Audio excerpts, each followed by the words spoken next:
నీతిమంతుడైన లోతు దగ్గరికి సువార్త వచ్చింది. సువార్త అంటే ఏంటి? పాపంలో నుంచి, అపవిత్రతలో నుంచి, లోకములో నుంచి, దుర్మార్గతలో నుంచి నిన్ను బయటికి లాక్కొచ్చేదే సువార్త. చాలా మంది పనివాళ్ళు ఉన్నారు. అప్పటికి నోవాహు ఎలా ఉన్నాడు? మహాధనవంతుడిగా ఉన్నాడు. వినండి, ఎలా ఉన్నాడు? బాగా ధనవంతుడైన, తన దగ్గర ఉన్నటువంటి ధనంతో కావలసినటువంటి మెటీరియల్స్ అన్ని, రా మెటీరియల్ అంతా కొనుక్కొచ్చాడు. ఈయనే ఇంజనీరు, ప్లాన్ అంతా చూసింది ఈయనే దేవుని దగ్గర నుంచి. కాబట్టి ఇలా కట్టాలి. ఎక్కడ కట్టాడు అంటే ఊరు పక్కనో ఊరు మధ్యలోనే కట్టాడు అంతే. ఎక్కడ సముద్రం దగ్గర నది దగ్గర కాదు కట్టింది, వాళ్ళు ఉన్నటువంటి కొండల్లోనే దాన్ని కట్టాడు. దాన్ని కడతంటే పనికొస్తున్నారు కానీ వచ్చిన వాళ్ళల్లా విచిత్రంగా మాట్లాడుకుంటున్నారు. ఏది ఏమైనప్పటికీ ఖచ్చితంగా 600 సంవత్సరాలు వచ్చేటప్పటికి నోవాహుకి జలప్రళయానికి అవకాశం వచ్చింది. అందుకే ఇప్పుడు ఏమన్నాడంటే, ఈ 100 సంవత్సరాల వ్యవధిలో దేవుడు మాట్లాడిన తర్వాత ఈ ఓడకర్త, సువార్త ప్రకటిత, కోడళ్ళను తెచ్చుకొని ఈ 100 సంవత్సరాల వ్యవధిలో కూడా నోవాహును దేవుడు చూసినప్పుడు, ఈ 100 సంవత్సరాల్లో కూడా కనిపెట్టినప్పుడు అంట నోవాహు దేవుడు మొదట పిలిచినప్పుడు ఎలా ఉన్నాడో ఈ జలప్రళయం వచ్చేటప్పుడు కూడా నోవాహు అలాగే ఉన్నాడండి. అలాగే ఉన్నాడు. ఇంకా ఏమి సంపాదించాడంటే, ఆ కొడుకులకి ఆ లోకంలో నుంచి, ఆ చెడిపోయిన లోకంలో నుంచి 3 కోడళ్ళను సంపాదించాడు. ఎవరిని సంపాదించాడు? 3 మంచి కోడళ్ళనే సంపాదించాడు. కాబట్టి మా మామయ్యతో దేవుడు మాట్లాడాడు కనుక మాతో మాట్లాడినట్టే, మా నాన్నతో దేవుడు మాట్లాడాడు కనుక మాతో మాట్లాడినట్టే, నా భర్తతో దేవుడు మాట్లాడాడు కనుక నాతో మాట్లాడినట్టే. అందరూ శిరస్సు వంచి వాళ్ళ నాన్న, వాళ్ళ మామ, లేకపోతే వాళ్ళ భర్త చెప్పినట్టు అందరూ చేశారు. ఈ 70-80 సంవత్సరాల వ్యవధిలో వాళ్ళు వాడను కట్టారు. ఖచ్చితంగా దేవుడు వచ్చాడు, మాట్లాడాడు. ఈ మధ్యలో మాట్లాడాడు దేవుడు, మళ్ళీ మాట్లాడా. కాబట్టి కొంతమందికి ఒక దర్శనం వచ్చిన తర్వాత మధ్యలో దేవుడు మాట్లాడకపోతే, ఏమో అది నిజమంటావా, అది దెయ్యం స్వరం అంటావా, నిజమేనంటావా, ఆ కళ మంచిదేనంటావా, అసలు దేవుడే ఇచ్చాడంటావా? ఎన్ని డిస్కషన్లో, ఎన్ని అనుమానాలు. కాబట్టి ప్రియులారా, నువ్వు నీతిమంతుడుగా ఉన్నావు గనక నువ్వు నీ ఇంటి వారందరూ కూడా ఓడలోకి వెళ్ళండి అన్నాడు. నువ్వు పరలోకం వెళ్ళాలంటే ఏం కావాలంట? ఆయన ఎదుట ఆయన సంఘంలోనికి వచ్చిన వాళ్ళందరూ కూడా నీతిమంతులుగా మారుండాలి. రావటమే నీతిమంతులు ఎవరో. ఒకవేళ ఈ విశ్వాస యాత్రలో సాగుతూ ఉంటే నువ్వు నీతిమంతుడిగా ఉండటం ఇష్టం లేక సాతాను నిన్ను పడేయచ్చు. నువ్వు దేవుని సహాయంతో విడిపించుకొని వచ్చి మళ్ళా సెట్ అయిపోవచ్చు. ఇవన్నీ కూడా జరుగుతూనే ఉంటాయి. అయితే దేవుని వాక్యం ఏం చెప్తుందంటే, ఆ సమయానికి ఖచ్చితంగా నువ్వు నీతిమంతుడు అయి ఉంటేనే దేవుని రాజ్యం నిన్ను తీసుకుంటుందని చెప్తుంది. మత్తయి సువార్త 13. అప్పుడు నీతిమంతులు తమ తండ్రి రాజ్యములో సూర్యుని వలె తేజరిల్లుదురు, చెవులు గలవాడు వినుగాక. అప్పుడు నీతిమంతులు తమ తండ్రి రాజ్యములో సూర్యుని వలె తేజరిల్లుదురు. నీతిమంతులకే ఆయన తండ్రి అవుతాడంట. ఎవరు? దేవుడు. ఎవరికి తండ్రి? మంచి వాళ్ళకి తల్లి అనిపించుకోవటం, మంచి వాళ్ళకి తండ్రి అనిపించుకోవటం, మంచి వాళ్ళకి నాయకుడు అనిపించుకోవటం ఒక గొప్ప ధన్యత. ఇప్పుడు దేవుడు కూడా నీతిమంతులకే తండ్రి అవటానికి ఇష్టపడుతున్నాడు. అందరికీ తండ్రి అవటానికి దేవుడు సిద్ధంగా లేడు. పై వచనంలోకి వెళ్తే 37వ వచనంలో, అందుకు ఆయన ఇట్లనెను, మంచి విత్తనము విత్తువాడు మనుష్య కుమారుడు, పొలము లోకము. మంచి విత్తనము రాజ్య సంబంధులు, గురుగులు దుష్టుని సంబంధులు. వాటిని విత్తిన శత్రువు అపవాది. కోత యుగ సమాప్తి. కోత కోయివారు దేవదూతలు. గురుగులు ఎలాగూ కూర్చబడి అగ్నిలో కాల్చివేయబడునో అలాగే యుగ సమాప్తి అందు జరుగును. ఈ గురుగులన్నిటిని పోగు చేసి ఎక్కడేస్తారంట? గురుగులంటే ఎక్కడ? మందిరంలోనే ఉంటాయి.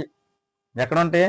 లోకంలో ఉన్నవాళ్ళు కాదు, లోకంలో ఉన్నవాళ్ళు కాదు, మందిరాల్లోనే ఉంటారంట, సంఘంలోనే ఉంటారంట గురుగులు. వీళ్ళు ఎవరంటే అపవాది పిల్లలుగా ఉంటారంట సంఘంలోనే. ఎవరి పిల్లలుగా? అపవాది పిల్లలుగానే ఉండిపోతారంట.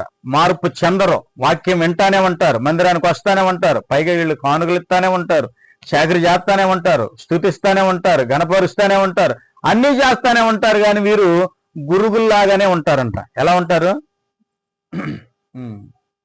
మరి ఎంత నష్టం వాళ్ళకి, అవును కదా? ఇంత ఇంత ఇంత కష్టపడి ఇంత ప్రయాసపడి దేనికి? దేవుని మందిరంలోకి, దేవుని సేవలోకి, లేకపోతే దేవుని రాజ్యంలోకి పోవటానికి. దేవుని సన్నిధిలో ఉండి కూడా మార్పు చెందలేకపోతే ఆయనే నిన్ను బాధేసి బాధేసి బాధేసి తెల్లారిపాటికి నువ్వు మారిపో, ఈ గంటలో మారిపోయిన కొట్టేయట్లేదుగా. నీకు ముందు బోళ్ళంత సమయం, బోళ్ళంత కాలం ఉంటుంది.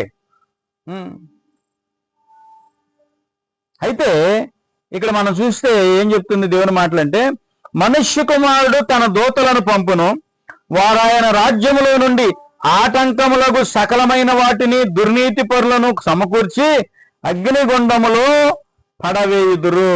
ఏం చేస్తాడంటే మనుష్య కుమారుడు ఆయన దూతలను పంపిస్తే వాళ్ళు వచ్చి ఎవరిని? సకలమైన ఆటంకములు కలిగిన వారిని, దుర్నీతి పరులను పోగు చేసి ఎక్కడ పడేస్తారంట? అగ్నిగుండంలో పడేస్తారంట. కొంతమంది ప్రభువుని అంగీకరించిన వాళ్ళు వాళ్ళే తీర్పు తీర్చేసుకుని వెళ్ళిపోతున్నారు. ఎక్కడికే? యేసుని ఎవరు వద్దనుకుంటున్నారు, వాళ్ళు ఎటు వెళ్ళిపోతున్నారు. ఇప్పుడు పోగేసేది ఎవరిని అంటే సంఘములో ఉన్న వాళ్ళనే. ఎవరినే? ఇలా మనం చూసుకుంటే సంఘంలో ఎంతమంది పాడైపోయారో కనపడతా ఉంటారు. మోషే దగ్గర నుంచి మనకు కనపడతా ఉంటారు. అహరోను కుమారులు ఇద్దరు, నాదాబు అబీహులు, ఏలీ కుమారులు, సమూయేలు కుమారులు, దావీదు కుమారులు, సౌలు కుమారులు. అవునా? ఇట్లా మనం చూసుకుంటూ వచ్చి వీళ్ళే కనపడతా ఉంటారు. గెహాజీ శిష్యులు, అననీయ, సప్యరా, యోధా, బోల్డ్ మంది ఉన్నారు. కొత్త నిబంధనలోకి వచ్చిన తర్వాత అలెగ్జాంద్రియా అనే కంచరవాడంట, గాడిదోడు అనమాట. ఇంకా పౌలుతో పోటీగా పనిచేసేవాడు, అతను కూడా తప్పిపోయాడు. బర్నబా తప్పిపోయాడు.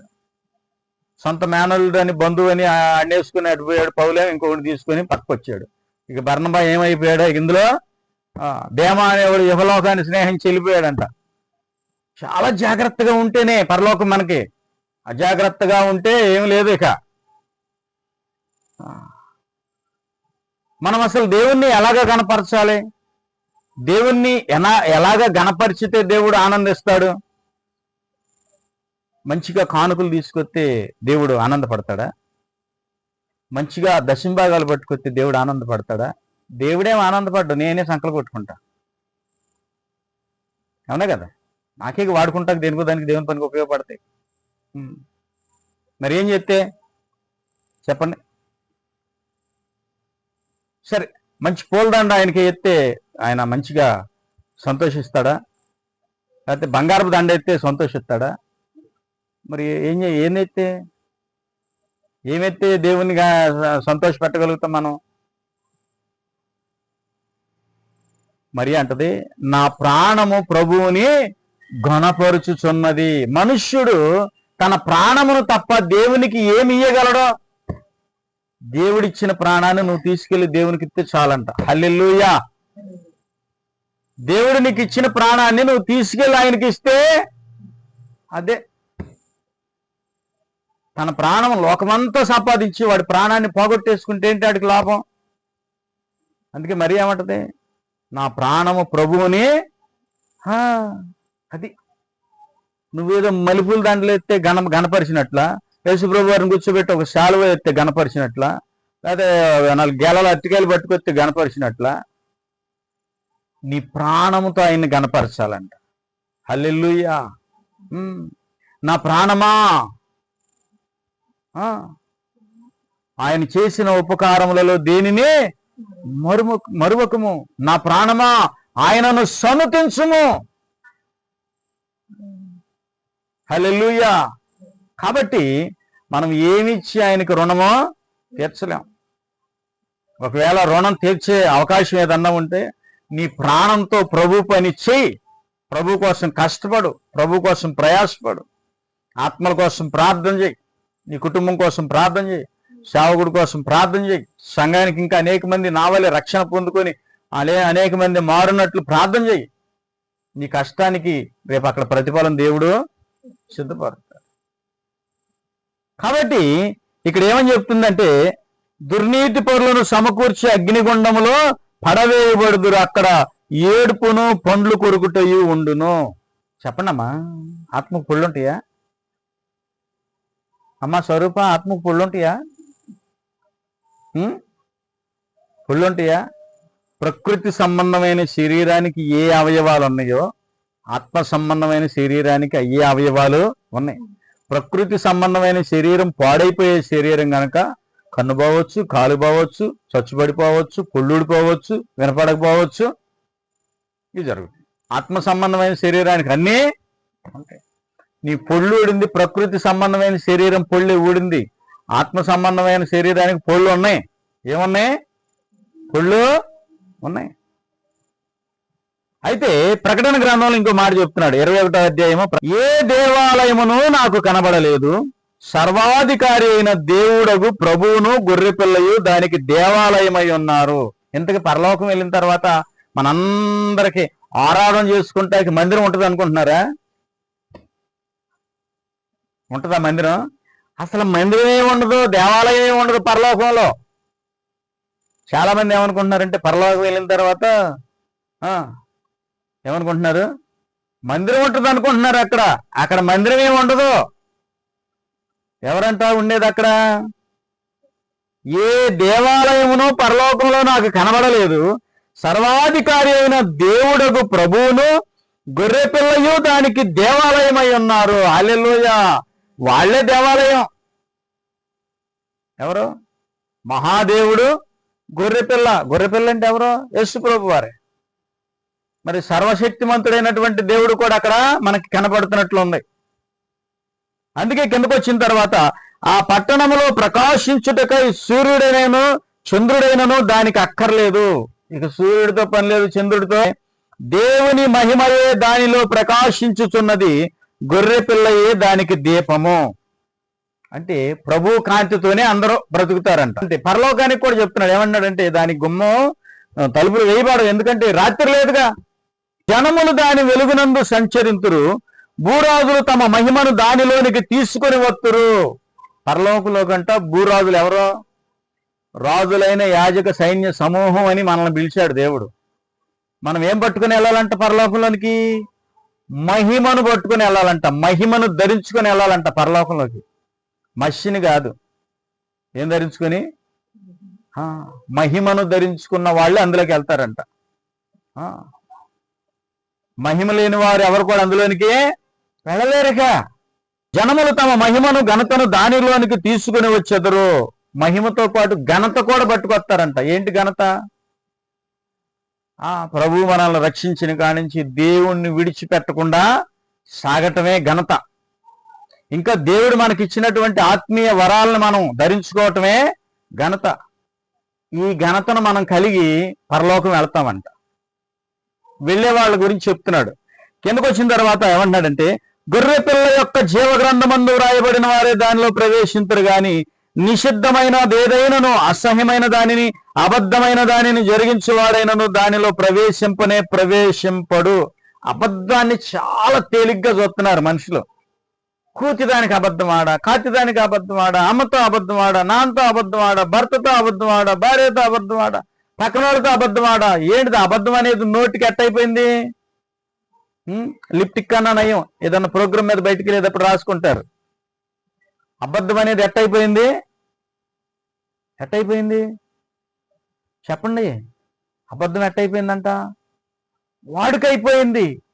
పొద్దున్న లేచిన దగ్గర నుంచి సాయంత్రం వరకు మనం నీళ్లను ఏ విధంగా వాడుతున్నాం, అలా అబద్ధాన్ని వాడేసుకుంటున్నాడంట మనిషి. అందుకే ఏమన్నాడంటే అబద్ధము. ఏమన్నాడు?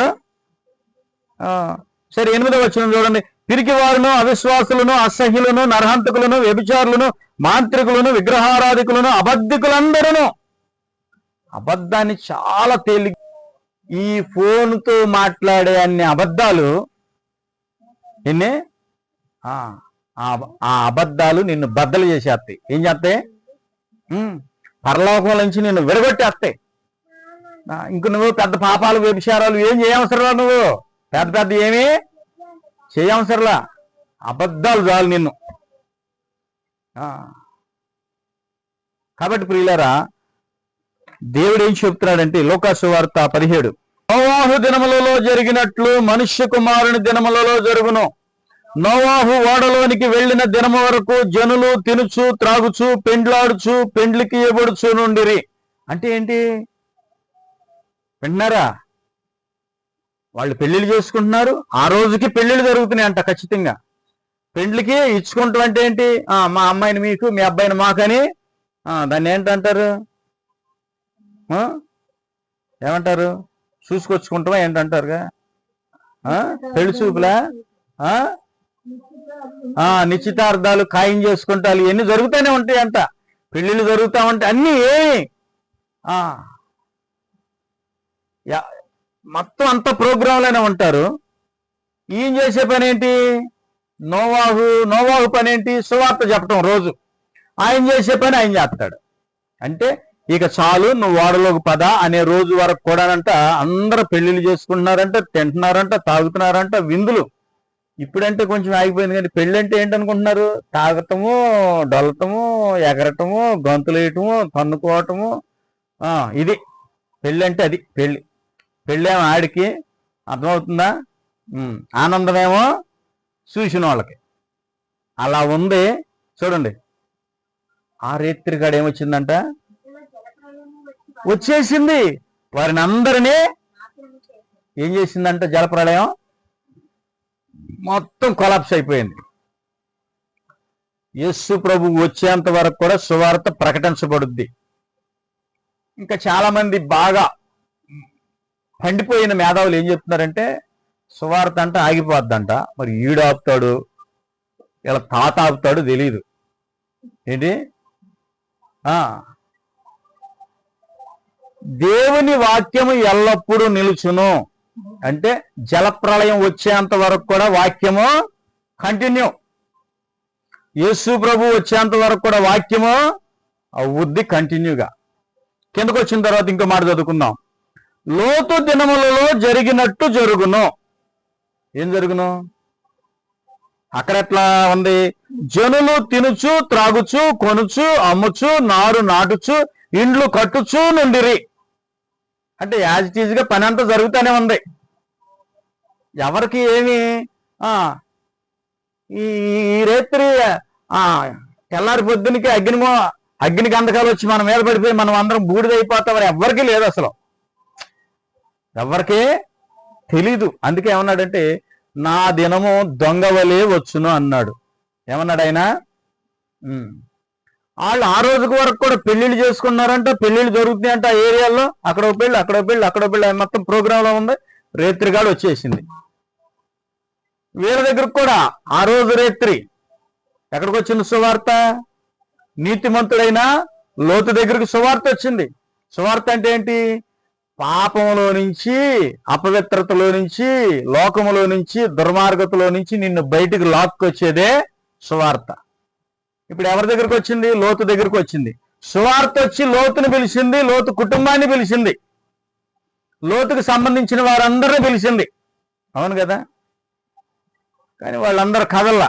సరే, లోతుని, లోతు భార్య అని ఇద్దరు బిడ్డలను పట్టుకుని దేవదూతల సువార్త బయటకు లాక్కొచ్చేసింది నశించిపోకుండా. అయినప్పటికీ ఈవిడి గారు వెనక్కి తిరిగి వెళ్ళిందంట. ఎక్కడికి? వెనక్కి తిరిగి వెళ్తుందంట. ఈ లోపు పైనుంచి వచ్చేసి మనుష్య కుమారుడి రాకడ అలా ఉంటది అని చెప్పాడు. కాబట్టి ప్రియులారా, నువ్వు పరలోకం వెళ్ళాలి అంటే యేసు రక్తముతో కడగబడిన నువ్వు నీతిమంతుడుగా, నీతిమంతురాలుగా ఉంటేనే పరలోకంలోకి వెళ్తావు. నోవాహు వాడలోకి ఎందుకు వెళ్ళాడంటే నీవు నీతిమంతుడు గనక నా ఎదుట వాడలోనికి ప్రవేశించు అన్నాడు. లోతు నీతిమంతుడు గనక లోతు నశించిపోకుండా లోతు తప్పించబడ్డాడు. అందుకని దేవుని సన్నిధి, దేవుని మందిరము మనలను నీతిమంతులుగా మార్చే, ఇది ఒక హాస్పిటల్ అనుకోండి. రోగిని హాస్పిటల్ ఏం చేస్తుంది? ఎలాంటి రోగినైనా హాస్పిటల్కి తీసుకొచ్చిన తర్వాత అతన్ని కొంతకాలం ట్రీట్మెంట్ చేసిన తర్వాత కొంతకాలం అతన్ని అనేక రకాలైన మందులు వాడి ఆ వ్యక్తికి మంచి ఆరోగ్యం ఇచ్చిన తర్వాత మేము మీకు రేపు సాయంత్రం 4 గంటలకు మీరు వెళ్ళిపోవచ్చు, మిమ్మల్ని డిశ్చార్జ్ చేసేస్తాం, డాక్టర్ గారు సంతకం పెట్టేస్తారు. అంటే ఏంటి? నువ్వు మరలా లోకంలోకి వెళ్ళిపోయి చక్కగా బ్రతకొచ్చు, జీవించవచ్చు. అయితే ఇప్పుడు వరకు నువ్వు చేసి ఈ పనులన్నీ మానేసాయి. మళ్ళీ నువ్వు ఆ పనులు చేసావు, తాగటం లేకపోతే ఇవన్నీ చేసావు అనుకో, మళ్ళీ నీ ఆరోగ్యం దెబ్బతింటది. కాబట్టి నువ్వు అలాంటివి చేయకోకుండా వీటన్నిటిని మానేసేసి శుభ్రంగా బ్రతుకని పంపిస్తారు. ఇప్పుడు దేవుని సన్నిధి, పరలోకము లేదా దేవుని మందిరం ఏం చేస్తుంది? మనం ఎక్కడ వారమో, ఎలాంటి వారమో, ఎలాంటి స్థితిలో ఉన్నామో మనందరినీ లాక్కొచ్చి మనలో ఉన్నటువంటి వాటన్నిటినీ తీసివేసి మనలను శుభ్రం చేసి మనలను నీతిమంతులను చేసి మనలను మహిమతో నింపి మనలను ఎక్కడికి పంపించుద్ది? హాస్పిటల్ అయితే మళ్ళీ ఇంటికి పంపిస్తుంది. ఇది ఎక్కడికి పంపించుద్ది? ఇది ఇక్కడ నుంచి మనలను పరలోకానికి పంపించుద్ది. హల్లెలూయా. కాబట్టి ప్రియులారా, ఏం పర్లేదు అనుకుంటానే ఉంటది లోకం దాని పనులు చేసుకుంటానే వెళ్ళిపోతా ఉంటది. బ్రిడ్జిలు కట్టేవాడు బ్రిడ్జిలు కడతా ఉంటాడు, బిల్డింగ్లు కట్టేవాడు బిల్డింగ్లు కడతా ఉంటాడు, పెళ్లి చేసుకునేవాడు పెళ్లి చేసుకుంటా ఉంటాడు, వ్యాపారం చేసేవాడు వ్యాపారం చేసుకుంటా ఉంటాడు, ఎడు తిరిగేవాడు అడు తిరుగుతానే ఉంటాడు. దేవుని రాకడా వచ్చింది. అయితే దేవుని రాకడా వచ్చింది, దాన్ని చూద్దాం అనుకోవాకండి. మనకిచ్చిన అవకాశం ఏంటంటే మన హృదయాలు మార్పు పొంది మనము నూతనీకరణ చేయబడి మనం మారు మనసు పొందిన వారై నూతన స్వభావాన్ని ధరించుకున్న వారై మనము మహిమను పొందుకున్న వారమై మనం ఘనతను సంపాదించిన వారమై దేవుని రాజ్యంలోనికి ప్రవేశించాలని దేవుని యొక్క కోరిక, ఆశ. అందుకని దేవుణ్ణి మనం ఎలా గణపరచాలంటే మన ప్రాణముతో మనం దేవుణ్ణి ఘనపరచాలి. దేవుడి మాటలు మన హృదయాల్లో స్థిరపరచును గాక. ప్రార్థన చేసుకుందాం. పరిశుద్ధుడా, నీకు వందనాలు తండ్రి. గొప్ప దేవా, నీకు స్తోత్రం.